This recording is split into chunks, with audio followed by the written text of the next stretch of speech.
Shabani, hamna akili haya. Mtu mwekundu zungu. Akili ndogo sana.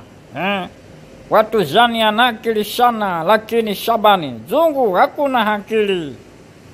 Sisi hapa Tanzania tuna vitu mingi. Lima mahindi, lima jugu, lima parachichi, lima karoti, lima tama ile. Yani magimbi ipo, mogo ipo, eti nafungia mabawa yetu. Jinga kabisa hawa watu. Lakini watu hawa wanafikiria nini? Shabani. Ambia na hawa bwana watu. Ambia kabisa. Wacha jinga, fungia mabawa yetu. Mabawa yetu ipo hapa, lakini peleka sehemu nyingine Shabani. Shabani hapana ogopa bana. Sisi tupo. Hapa. Haki ya Mungu tena bosi. Sijui.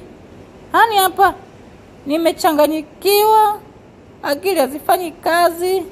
Huku yani nachanganyikiwa mwenzenu. Uwi. Wamezuia kila kitu. Tunafanyaje? Lakini tutulie. Sina wasiwasi. Mwenzenu mimi nitapanda tapunda wa bibi, nitapanda hata ngamia huko Warabuni. Habari ndio hiyo. Shabani vipi bana? Geuka huku, geuka kule. Weza peleka mabawa nchi nyingine bana. Sasa hii yutua AU. Fungia mabawa yetu. Zani ya zuia na sisi ndani huku. Jamani, kweli wapi hawa? Ikija na sisi zuia huku kama ikiwezekana. Mama zuia hii watu ikija huku. Sisi toka India kuja hapa. Kuja na mabawa. Sasa hawa fungia kule. Peleka hata India sawa mama. Hapana jali mama. Hawa watu wanaofungia mabawa.